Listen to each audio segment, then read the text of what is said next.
Hello, hello. Thank you for joining us today. Today's episode is all about self care, but truly what self care truly encompasses as a whole.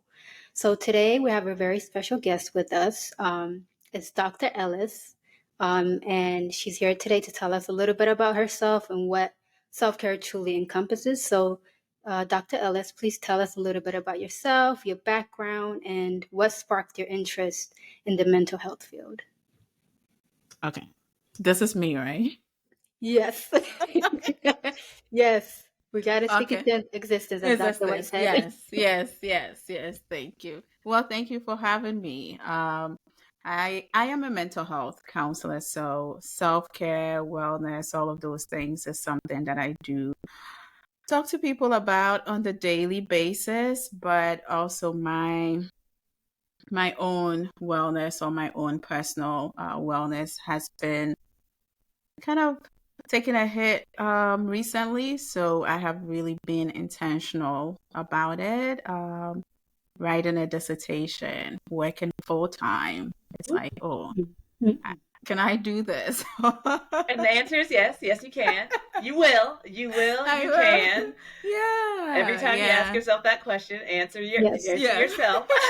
So really being intentional about my personal self-care and personal wellness, kind Mm. of, the things that I tell people now, I have to really do it for Yeah. myself. Yeah.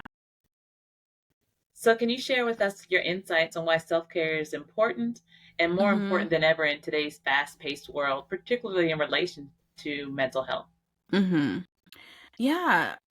Self-care has to do with taking care of yourself. And I feel like if you don't take care of yourself, then what's the point of all the things that we are doing, all the work that we are doing, the hustling that we are doing, if you're not taking care of Mm. ourselves to even enjoy the fruits of our labor, for lack of Right. a better way to put it, that if you're not taking care of ourselves, it's going to impact every area of our lives. So, Mm. our work, our relationships, whatever other roles you have in life, it's going to seep into it before you know it. So, taking care of yourself it's really, really important, and you have to put yourself first. Like, okay, I am the priority. Let me take care of myself. Mm.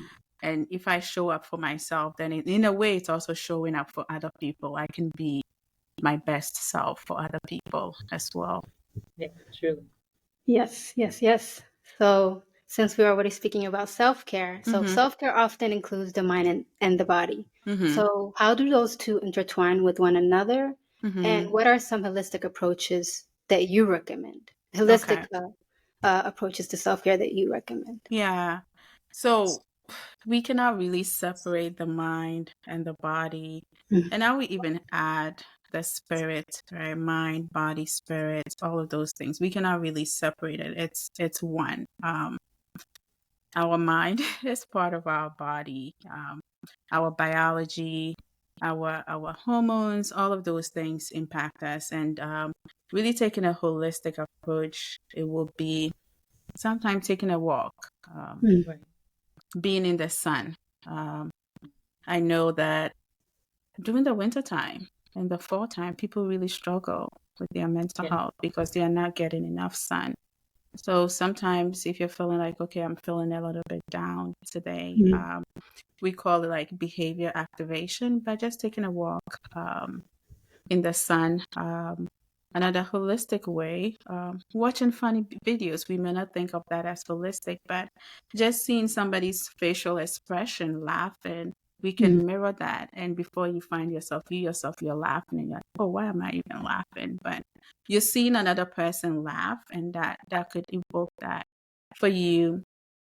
Holistic approach, also the food that we eat. You have to be intentional about the food that you eat. Are you drinking a lot of coffee? That could have impact on your mood, alcohol, other substances. So really being intentional about it. Sometimes even taking a bath. So Mm. having a routine that I'm going to take a bath in the morning, I'm going to take a bath in the evening, can help you, your mood would improve. Is things that Mm. we don't think about, but they really help us. And having a routine, I think having a routine is very, very important. When you have a set routine that in the morning, this is what I do. In the evening, this is what I do.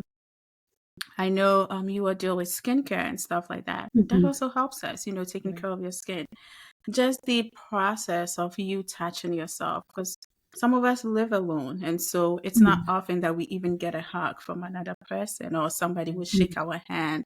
Some of us work from home and all of those Mhm. things, so sometimes you have to give that to yourself. Just being intentional, looking in the mirror, applying your skincare routine, touching yourself, feeling your hand. All of those things can help with your self-care and improve your overall well-being. And I love what you mentioned, because I think a lot of times we think about self-care as a thing that we have to do or a place we have Mm-hmm. to go, and it Mhm. has to have a dollar amount. Not one of the things that you mentioned costs money. Yeah. Not one Mhm. of them. You mentioned Yeah. taking a bath. I mean, it costs the money that you were already paying for, the water, Mm-hmm. but you didn't have to leave your home. You don't have to have any special equipment to take a walk. You don't need anything to give yourself a hug. Mhm. Whether you have TV or not, you have a phone so you can watch those Mm-hmm. funny videos. Yeah. There's not one thing that you mentioned in terms of taking care of yourself that actually costs a penny more than what you Mm-hmm. already are, the expenditures that you already have. Mhm. Yeah. So I love that you brought it to that. Instead of self-care, it's taking care of yourself, Mm-hmm. and you Yeah. really brought it home in terms of the simple things, the simplicity of the matter, and that Yeah. it doesn't have to be out of your reach, but it has to be prioritized in Mhm. terms of the things that you already have within your reach. So we Mm-hmm. often hear the Yeah. term burnout in discussions about Yeah. modern life. Trust me, I'm on the brink some days, and I'm trying to work on that. Yeah. So how Yeah. can the act of self-care, as a buffer, against Mm-hmm. burnout, how can we use that? And are there any warning signs for individuals that should be mindful of when we're looking at for burnout? Mhm. Yeah. So in terms of burnout, I think sometimes we think of burnout, we say, oh, it's only work that could cause burnout. But every aspect of our lives can cause Mhm. us burnout. So if you're a parent, if you're a caregiver caring for aging parents, if you're a friend, relationships can cause you burnout, like every Mhm. area of your life. So just being aware of it. And some of the signs, everybody is different, but for some Right. people, it could be headaches, it could be Mm-hmm. backache, your shoulder feeling intense. I went to my dentist once and they were like, "Are you stressed?" And I'm like, "You're a dentist. What do you care about if I'm stressed?" Uh, uh-huh. Just clean my teeth and let me let me go. It's Get like, about my well, business, right? yeah.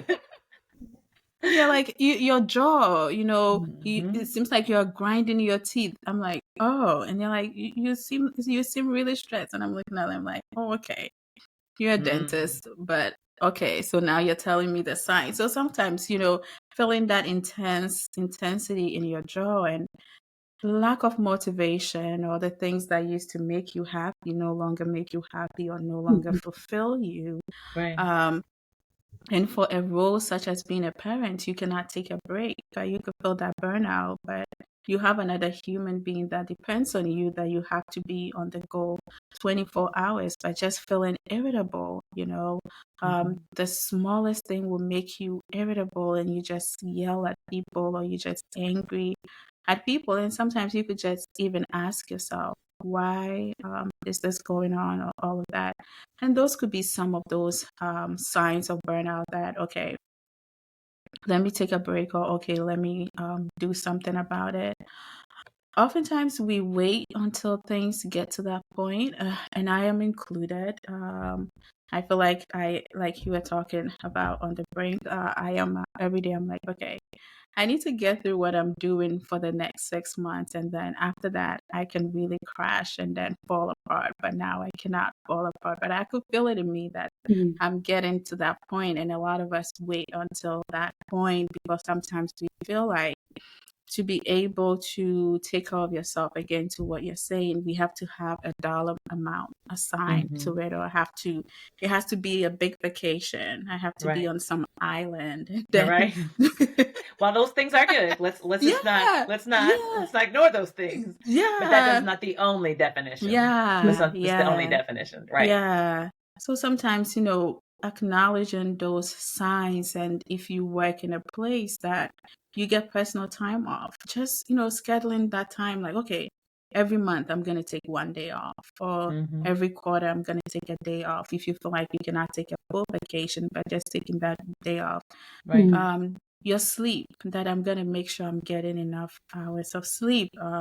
Some people could function well on 6 hours of sleep. Some people could function well on 8 hours of sleep. So the thing here is that what may work for me may not work for you. So you know Right. yourself better. So you know that, okay, maybe I need 6 hours of sleep. So let me sleep. So looking at your sleep, looking at your nutrition, looking at the relationships around you, asking for help, and letting people help you. I know for some of us we struggle with that, but really asking people for help and accepting that help. And I struggle with asking for help, and it's something that my therapist and we are working on it. I went through something, tragic recently, and my therapist was like, okay, this is the time you let people show up for you. And I'm like, but Yeah. how do I do that? Mm. Everybody's so stressed. I don't want to burden them. And they're like, let people show up for you. You'll be Right. surprised at how people will show. And that is true. The moment I reach out to people, everybody's like, okay, what can I do? I'm doing this for you. This is how I can do. And I'm like, why was I even worried about people showing up for me and all of those Right. things? So really asking people for help and being specific about it. That Mm-hmm. if you need somebody, again, using the example of the parents, if you need somebody to take care of your child for an hour, being specific about it. Mm-hmm. Can you take care of this child for me for 2 hours so that I could go take a walk, or I could have a moment to myself? So being specific about what you need and asking people for help, some of those things could help with that burnout. And as hard as it is, some of us, we have to think about this hustle culture that we are really part of, and think about it like, what is it for? And are we Right. doing too much? Or why are we even doing what we are doing and what it is for, so that we can cut down on some of it? Because a lot of us, we are doing it. Maybe we see other people do it, so we're like, okay, let me also do it. You may see somebody open a business and you're like, okay, let me also open a business, where you may not have the time and the capacity to open a business. So really being intentional about it. And the last thing I would say, sometimes you have to log off social media. I know that's hard. Yes. Because how would you know what your friend is having for breakfast? Right. Or what score they got in Farmville. Yes. What the outfit of the day? How would you Yes. know? Right. These are pressing issues Yes. I know. that definitely affect the course of my life. But sometimes, even if you feel like you cannot do it, even if it's for a day, Yeah.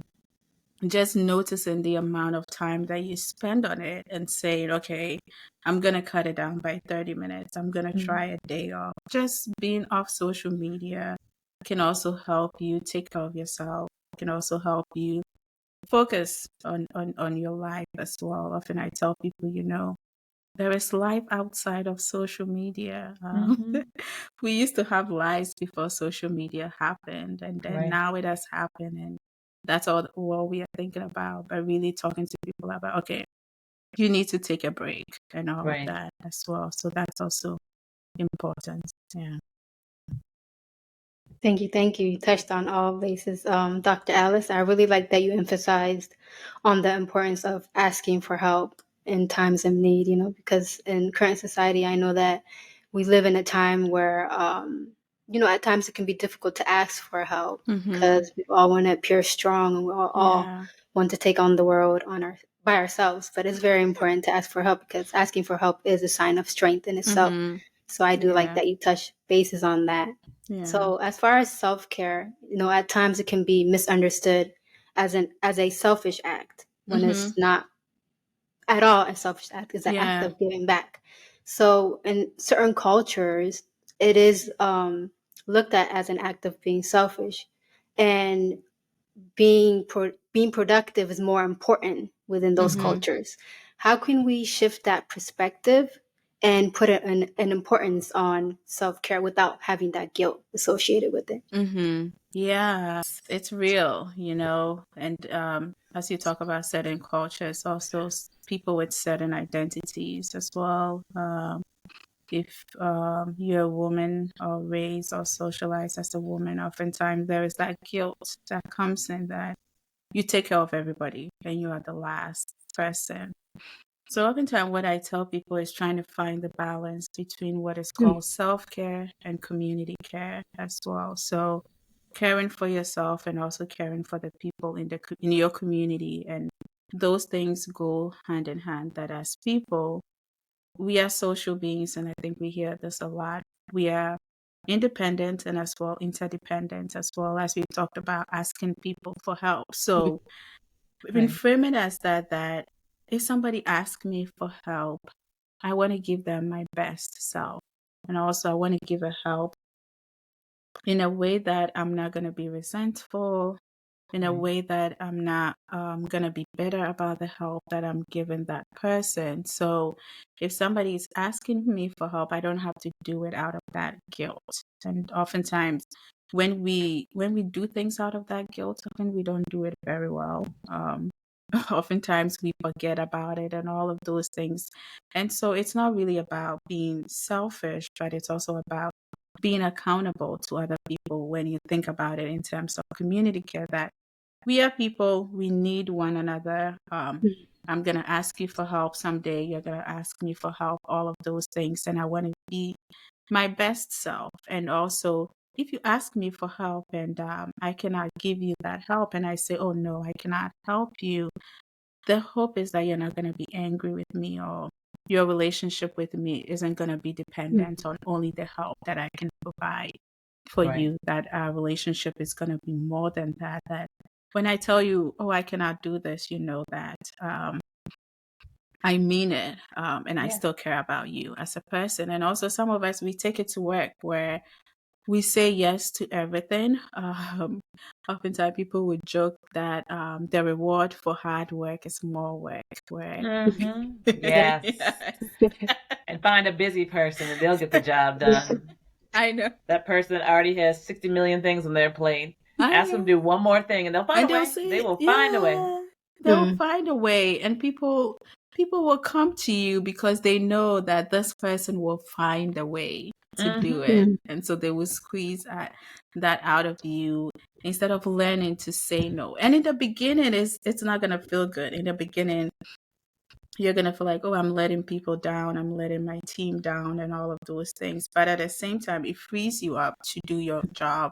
And Right. it also lets people know that, okay, this is not somebody that I could just go to and then they would do whatever it is. So just Right. being intentional about it, and also not thinking about it like, okay, this is a one size fit all. Like work situations are going to be different from, let's say, family situations, from Right. friends situation, that each part is not going to look the same. That when I go to work, I'm going to give it my all, but at the same time, my hard work shouldn't be rewarded with more work in a way Right. that I shouldn't kill myself for this job, which is something that I love about the younger generation. Maybe they take it to the extreme, but they will tell you, you're not gonna this job this job is Not not gonna worth kill me. it. Yeah. And that right there, it's not even worth it. Yeah, Not this.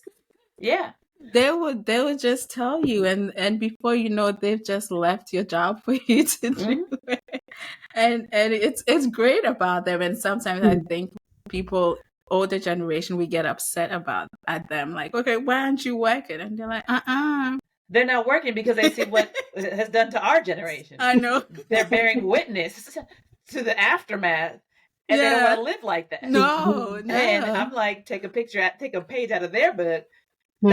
Their boundaries are clear. This, what They time will is just it? It's 5:00. Okay, yeah, I'm done. They'll just tell you, like, you didn't hire me to do this. To do this. Yeah. And it's boundaries. They're Yeah. clear boundaries. Yeah. That some of us don't have We in the don't. name of being everything to everyone. Yeah. And the answer is you never have and you never will be everything to everyone. So what are you striving for real? Yeah. Yes. Yeah. That is so true. So we can learn a lot about a lot about work from them, even quiet quitting where they just show up. Some of them will do the bare minimum.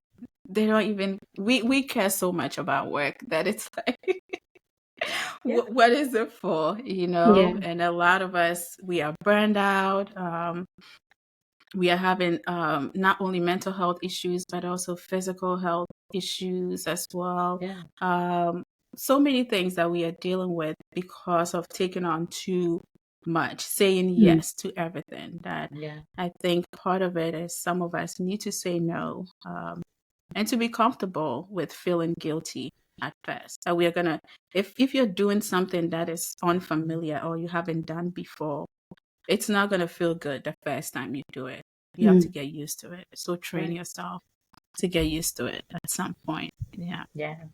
Stretching that and practicing that and saying no muscle Yeah. requires your jaw, requires pursing your lips, preparing your mouth to say no, and letting no be a complete sentence. That's it. Yeah. Not even having to qualify everything because it doesn't deserve a response, a further qualification. My no is my no. And that's a clear boundary. Yes. Yeah. Earlier on, you talked about establishing routines, but sometimes incorporating healthy habits into our daily routines can be tough because it does require work and time. So, what are some practical strategies for making self-care practices a consistent part of our lives, even during our busy times when we're already stretched? Yeah. So let's say if some of the routines that I talk about, such as maybe having lunch, feels like, okay, it's going to take too much time out of me. You could take one day out of the week to prepare your meals for the week, batch them up so that you would have something to eat, all of that. One thing that I do to help me keep consistent is if it's not on my calendar, it's not happening.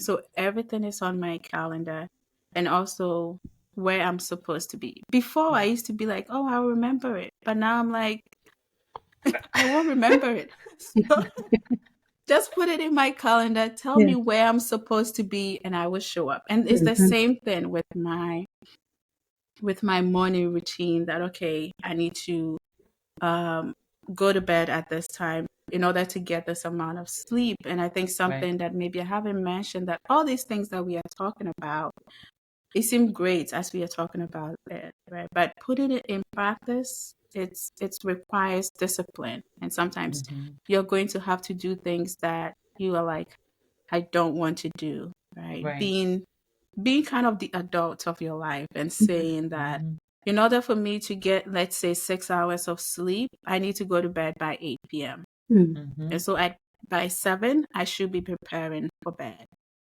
I should turn the phone off. I should turn the TV off. You have to be that person to give yourself that discipline because nobody's going to come in. We are no longer kids where your parents are going to be like, I'm going to turn off the TV, go to bed, and I'm going to wake you up at that time. You have to be that. So I think discipline, to answer your question, discipline is really, really important. And those routines, also knowing that those routines are not for the times when you want to do it or when you're happy about doing it. They are for the times when you don't want to do it. They are for the times when you're going through a tough time. They are for the times when you're going through a depression. That's when those routines are going to help you, and that's when you need them. So if you have a routine, and it doesn't have to be an hour in the morning getting ready, it could be 20 minutes getting into the shower. Whether you do a meditation, some people do morning devotional, some people will just go for a walk, some people it's drinking water. You know that this is there that I'm going to do, especially if you're somebody who struggles with depression, so that when that time comes, you already have it inbuilt. So you wake up, you do it when you don't even feel like, you're like, okay, this is my routine, let me do it. So discipline is really, really, really important in self-care. And routines. Thank you. Thank you, Dr. Ellis. I definitely agree with you. In order to practice self care, the full scope of self care is when it comes to the mind, body, and spirit and physical. Discipline is a key factor. Mm-hmm. And I know I find myself struggling with it at times, and it's okay. It's a process. Yes. I know. It's So a thank you so much practice. for Yeah. touching bases on that. So let's talk about mental health and self-care. So what are some effective self-care strategies specifically that target nourishing the mind and Mm-hmm. our emotional being? Mm-hmm. So I would say, kind of the regular ones that people share about journaling. People do it differently, but just the act of writing Mm, your thoughts out unfiltered. Sometimes people will be like, "Oh, I have to go buy a journal," and I'm like, "You don't have to do all of that. Go to the 99-cent store, go to the Dollar Tree, get a journal. mm, Just write something up. There's no need to worry about grammar. Nobody cares about grammar when you're writing your thoughts out. So mm, doing that. Another thing also that when we talk about emotions, and again we are talking about the mind body, we also have to talk about there is a biological aspect to our emotions as well. So the neurotransmitters in our brain, the dopamine, the serotonin, the endorphins, the all of those happy hormones or good hormones that we want a mm, lot of. We always have to think about behaviors that activate or that help us to get a lot of those hormones. People use other means to get it, and we know, like in terms of addiction studies and all of that, how that ends up for people. So, finding healthy or holistic ways to get it. mm. I've talked about going for a walk, making sure you're getting enough sun. Movement. So movement can be, you just even sitting in your chair for a long time. Sometimes you just have to get up and stretch, stretch Right. a little bit, Yeah. stretch your body, move your body. Some people do yoga, some people do Pilates. Um, some people do dancing, Mm, Mhm. if you have a smartphone. YouTube. Oh, there is so many things on YouTube that you could just do. There are videos that teaches you how to dance, or there is just music that you can dance to. There are videos on yoga, there are videos on Pilates, there are videos on cardio, all of those things that help activate or give you some of those endorphins and mm, all of these things that you need. I would say there are some foods, like if you're feeling really down and all of that, soup really helps to kind of soothe you, all of those things. Calling a loved one. If you have a pet, that's the time to spend mm, time with your pet. If you struggle with depression, try taking care of something. It could be a plant. If you feel like Mhm. pets are too much responsibility for you, it could be a plant, even though you have to water them like every week. But if it's that time of the week, you're gonna have to get up and give them water and all of those things where you feel like, okay, I don't feel like getting up this morning, but now this plant is relying on me. I don't want it to die, all of those Right. things. If you can take the responsibility of a pet, that's also okay. Especially a pet such as a dog, you have to walk them so they will get you out of the house, walking them maybe twice a day or something, calling a friend, talking to a friend, um, seeking therapy. mm. That's Mhm. also really helpful. All of those things can help in terms of mental health as well. Yeah. Thank you. And you alluded to some of these things in terms of physical health, in terms Hmm. of movement, not Mhm. necessarily exercise. I think some Hmm. people are allergic to the word I exercise, Yes. know. meaning they have this envision of you doing I somebody's intense boot camp I or know. some type of really hard bar I class. know. And it's like, oh, that is a form of Yeah. exercise. But there's Mhm. swimming, there's biking, there's hiking, there's walking, there's Mhm. Exactly. stretching, so many things that Yeah. don't really require that level of intensity. Mhm. And sometimes those extra strenuous exercises aren't even good for the individual Mhm. because Exactly. they're affecting their hormone levels, which leads Yeah. to yet another issue. Mhm. So, how can we as individuals strike a balance between pushing our physical boundaries Mhm. while also simultaneously listening to our bodies and what they Mhm. need in Mhm. terms of rest and recovery? Yeah. So I would say, what's the goal for you? Um, so when I talk about the reason why I don't focus on too much exercise is sometimes when we focus on exercise, we are talking about a number on the scale. We are talking about looking a certain way versus really how you feel or how you feel in your body, right? So, and depending on your accessibility, sometimes it's just getting up in a chair and just stretching a little bit or moving around in your chair if that's what you can do.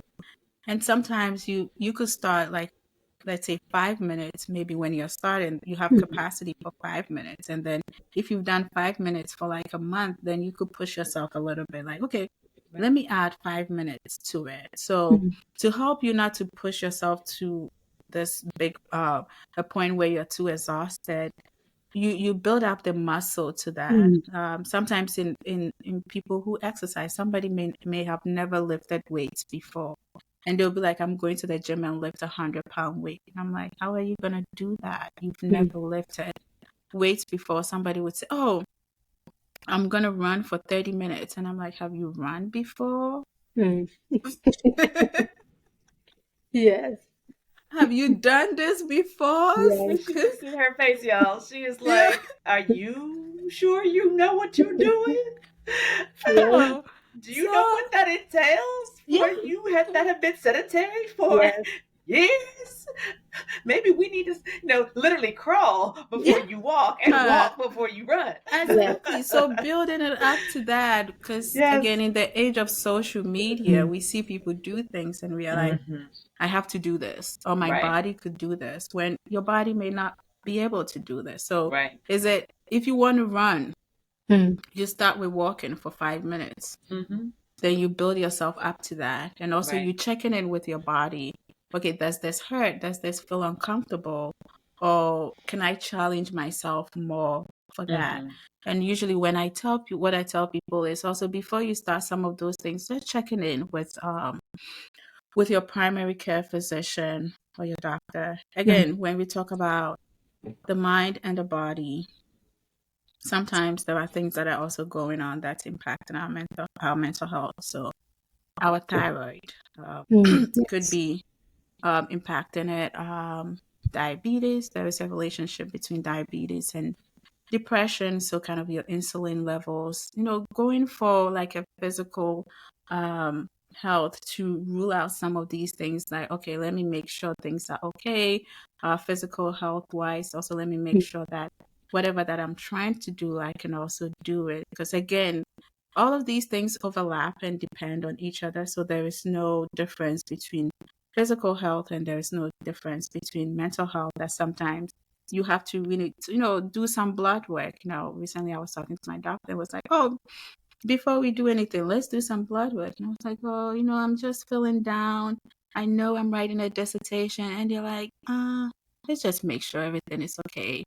Your hormone levels, your cholesterol level, everything is okay here. And sometimes we forget how those things are related. So also checking out all of those things and building yourself up to those things. So just moving yourself in a way that feels comfortable with you.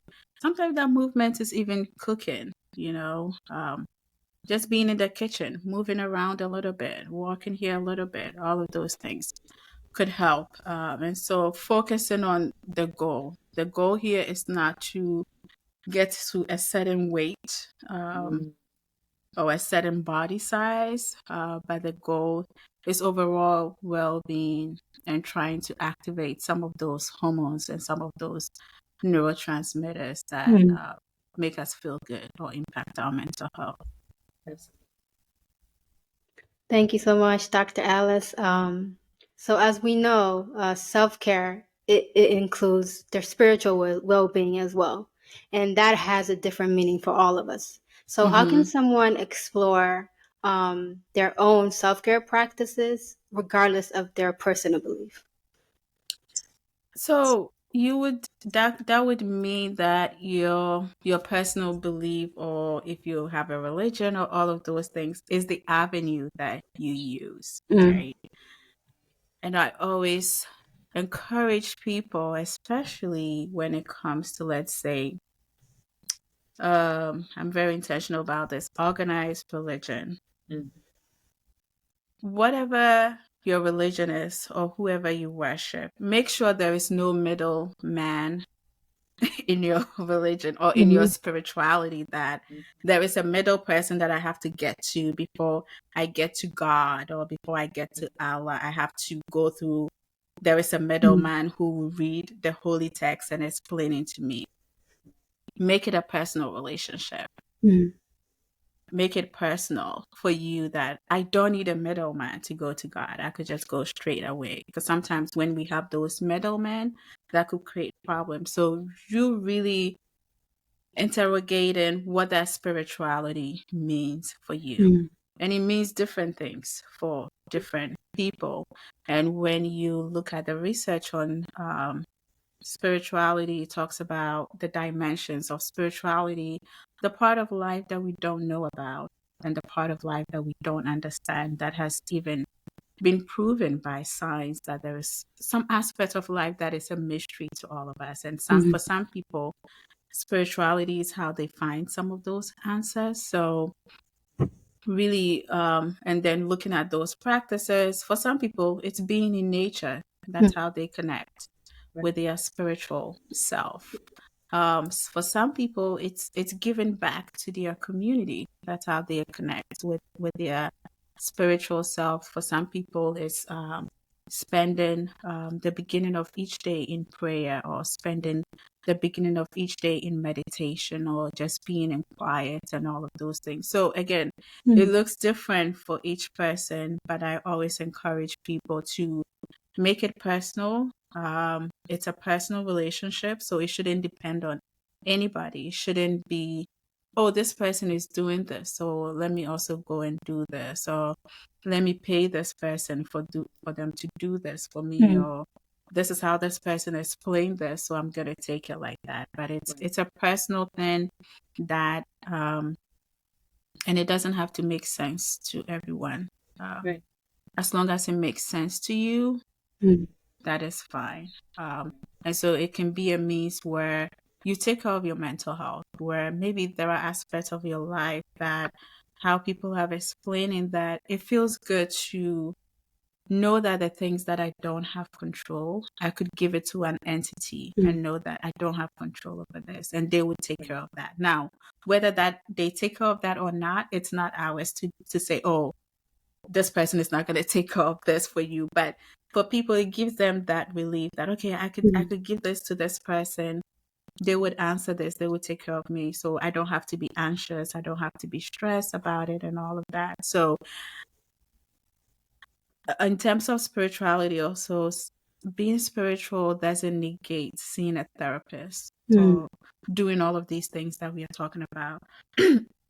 If you're taking a holistic approach, then spirituality is also a tool in your toolbox. It's not the only tool, but it's also part of the tool that you use in your toolbox as well. So you can see a therapist while you're also praying, while you're also reading a holy text, while you're also going to church. And if church, for some people, church gives them that sense of community, somewhere to belong to, that they go to talk to people and all of that. That you could do all of these things that kind of create a holistic approach, right? That you're taking care of your spiritual side, your physical side, your mental health, work, and all of those things that's important. Yeah. Yeah. And I love how you incorporated that it does not require a third entity. This is a relationship. And a relationship requires two. Yeah. It does not necessarily have to be done in communion with others. It can. That's called fellowship, though. Yeah. That's a different type of relationship. And I think we often try to put human barriers and human containers on our spirituality so that it is acceptable to others. Yeah. Or that it mirrors something that is acceptable. Yeah. Without taking into account, how is it actually feeding me, the individual? Yeah. And what am I putting into this relationship in terms of cultivation, and how is that going to evolve as I work in this realm as well? So thank you so much for touching on those bases. Yeah. Earlier on, you mentioned technology. We talked about our cell phones, Facebook, Instagram, TikTok, I all of the know. other things, all the other platforms that I have not, Twitter, or I guess it's called X now. All those platforms that keep us all engaged at some point or the other. We're all guilty. Yeah.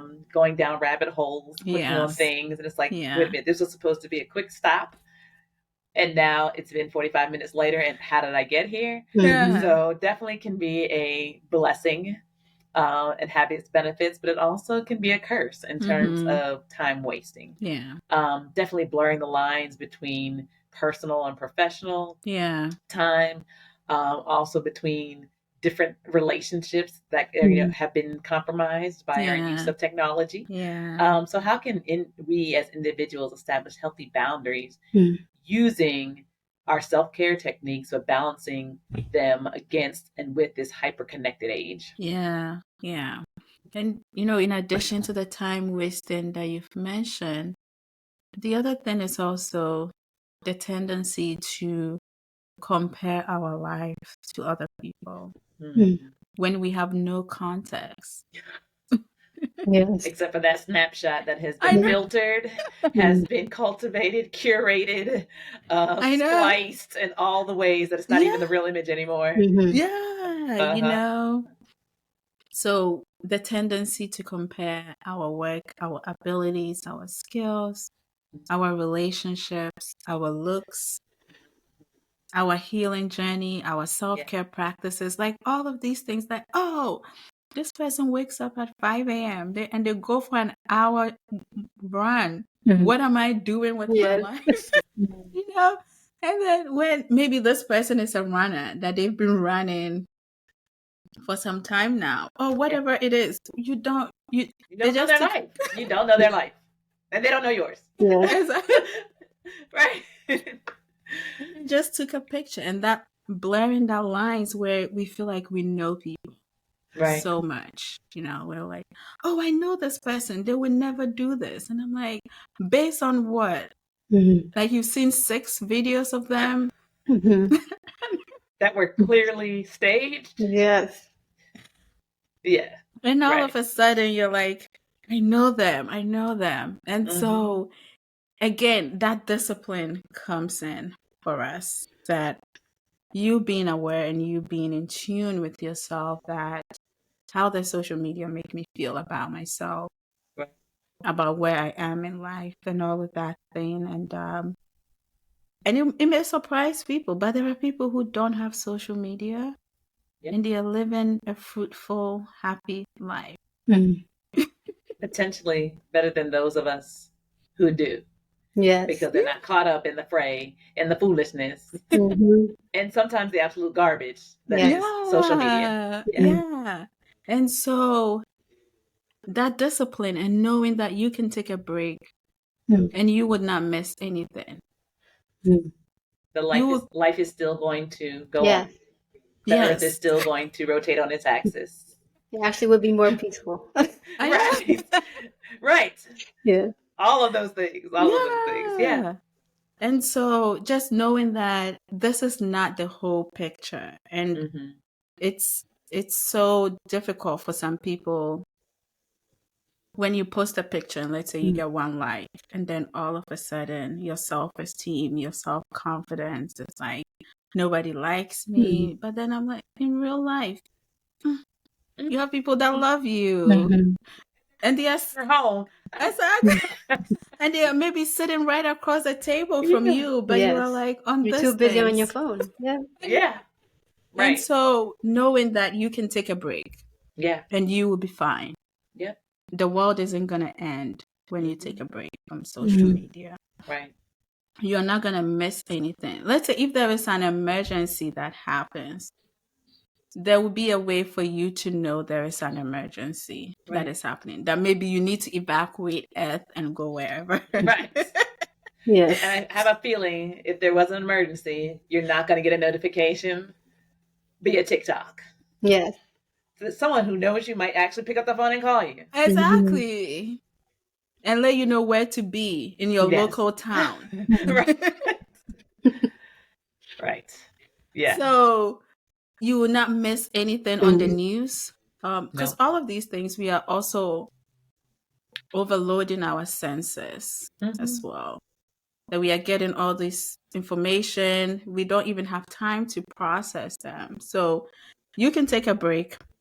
You can set times. I know some of these phones have you setting timers for yourself and stuff like that. You can use it like, okay, maybe each day I'm going to spend 30 minutes on mm, social media. I know some people use it for business and all of those things. I myself have taken a break from social media. mm, And the longer that break goes, the more I feel like I may not come Hmm. back, or the more I'm asking myself, okay, what's the point of this for me, or why do I even want to go back? Unless maybe to talk to mm, friends, to make connections like we made with this. But sometimes I'm like, okay, what is going on? So mm, you could take a break. Definitely use it with discipline.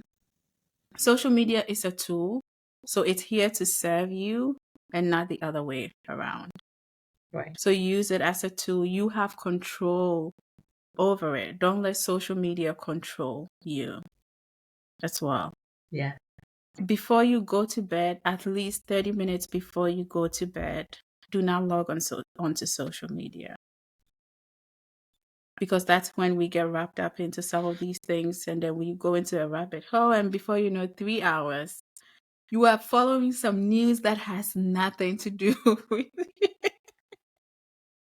involved in somebody's home's drama, and all of a sudden somebody's cousin's niece who they are married to, who they have babies. You And these have people have no bearing on your sleep nothing. schedule and the fact that you need to be working 3 hours. But you have Right. all this information, and you're like, I know this person now.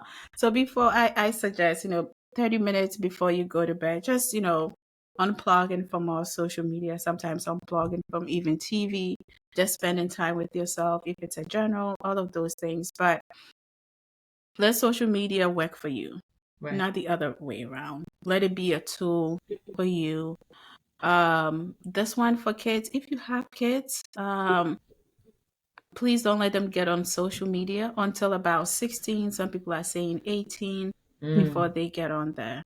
Yeah. I know that may be difficult, and they may be like, oh, I want to get my friends, but Hmm. really, because the studies are coming out into kind of the kids now, they are like the test dummies in a Hmm. way for social media, as bad as it seems, because the research is not out yet, but some of the findings are showing how it impacts children, their self-perception, their self-esteem. So if you have kids, just making sure they are not getting on there. And also it creates a safety issue for kids as well, where Right.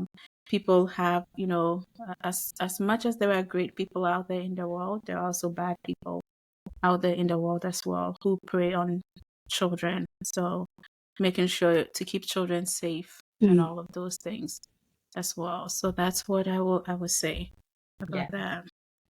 Yes, I completely agree, Dr. Alice. The technology that we consume before we go to bed or throughout the day even impacts our dreams, whether we Mm-hmm. have Yeah. a Hmm. pleasant dream, Yeah. whether we have I know. nightmares. And, Yeah. we have to be conscious of that, because we ask ourselves, okay, did I have this dream because I'm thinking something negative in the best of my thoughts, or is it because of something I watched last night that I shouldn't be watching? Yeah. So Yeah. you Hmm. do Absolutely. bring up a good point about being Mm-hmm. conscious about that, and as far as for parents, being conscious about the type of content that their children are watching. So those are very vital. And self care isn't a one size fits all concept. How can somebody identify self care practices that aligns with their unique personality, preferences, and circumstances? Mm-hmm. It's gonna require a lot of trial and error and practicing. Trying just trying things out before you rule them out. Before you say, Right. "Oh, this isn't gonna work for me," just try it out Mm, once or twice before you say it's not gonna work out. For me, some of the great things about social media, some of the benefits. it opens your eyes to maybe all these things that other people are doing that you could, Right. maybe this is available in my town. So maybe I could try this for a day or two. If it doesn't work for me, Right. that's fine. Then you move on to the next thing. So it's really going to take a one size fit all. Also means that what may work for me today may not work for me tomorrow. Right. And that is fine. That doesn't mean that there is something wrong with me or I have failed, but it means that it's not working for me anymore. So I may need to find something different. So really looking at what works for you and being creative. You'll be surprised what people are doing. Right. Crocheting, knitting. People are forming communities. I know in New York there was a knitting group called was it like Stitch and Bitch, where people just they stitch and then they just complain about everything that's terrible. Wow, that's interesting. But that's a form of therapy, and it's I a know. creative form of therapy. Yeah. Because sometimes you do need to vent. And Yeah. I think some Yeah. people are like, don't put all your stuff on somebody. No, you're not putting it on somebody, but you are getting it out of you. So it's not Exactly. trapped, Yes. creating other Yeah. issues. But you're also Stitching. therapeutically, Yeah. you are crocheting. Yes. And hopefully crocheting something, whether it be booties, a hat, a sweater, a blanket, but you're doing something that's going to serve somebody. I love that. I actually do. Yes. I It's very actually creative. do. So there are so many things that people do that, again, you'd be surprised, or they are Right. taking creative ways of taking care of themselves that you can always try. If it's outside your budget, don't force yourself. Because Right. financial wellness is also part of self-care. Being financially Yes. responsible, living either within your means or below your means. You don't want financial stress on top of everything that you're Right. going through. So if it's something that's above your means, that's fine. You could just let yourself know this is above my means. There are so many things that are also free Right. that you can do for your self-care. You don't have to live a certain kind of lifestyle to please other people or in the name of self-care Yes. or in the name of wellness. Because if you're doing it for other people, then you're not taking care of yourself. I mean, it's in the name. Yes. Yes. If you are literally doing this to impress or, keep up with somebody else, so you have lost the aspect of self-care because you're no longer taking care of yourself. yourself. Yes. You're taking care of your image and trying to appease somebody else's. So Yeah. right. So being intentional, trying on new things. Some of the things I mentioned, some I didn't mention, but just being open, trying them out. If it doesn't work, you're like, okay, it doesn't work. All of those things, the things that also don't cost money. Right. Talking to a friend, it doesn't cost money. Mm. If you have a smartphone, YouTube. I love funny videos on YouTube. And also that's my thing. I would just watch it, and before I know it, I'm laughing. I'm like, oh, this is so cute. Cats, dogs on YouTube, they are also great. You don't have to deal with humans talking, all of those things. That's also great. Yeah. That's also great. I am a plant person, so I have plants that I take care of. I know that helps with my mood and all of those things. That's also great. Going for a walk, being in the sun. Sometimes you could be in the sun without even going for a walk. You could just stand there and let the sun be on you, and that's it. All of those things you can do for yourself by trying out new things. And knowing yourself. Self-awareness is very, very, very important. So knowing yourself, knowing your abilities, your capabilities, all of that. Yeah. Well, thank you. So as we conclude this episode, can you offer some parting advice to our audience? Yeah, I would say in addition to all of the things that we've talked about, self-care is very, very, very important. And so don't wait for something to go bad, or in a way, for lack of a better way, don't wait to break down before you're like, oh, I'm going to take care of myself. No. Right. Do it as preventative. Do it the days that you feel good. Do it the days that you don't feel good. Just do it every day. It shouldn't be something that you have to take a flight or you have to go somewhere to go do it. Right. That's great. Mm-hmm. But Yeah. everyday practices you can do, you can incorporate things that you're already doing. They are already Right. self-care. Taking a lunch break, having breakfast, going for a walk, making a meal for yourself, taking a shower, skincare, talking to a friend, calling people to check up on them. Whether you pray, whether you meditate, you have a smartphone. There are so many apps that offer meditation, mindfulness, grounding, all of those things that you could do. Setting boundaries. Setting boundaries doesn't cost money. It doesn't mean you're mean. It doesn't mean you're rude. No, it doesn't mean all of that. It means you're taking time for yourself. You're letting people know what you need and how they can relate to you.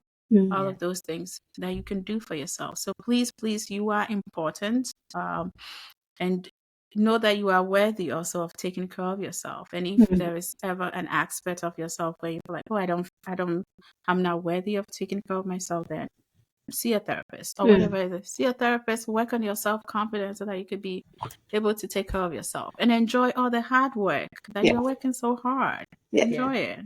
Yeah. Enjoy it. Well, Wow. thank you so much. Sorry, Dr. White. No, go ahead. Go ahead.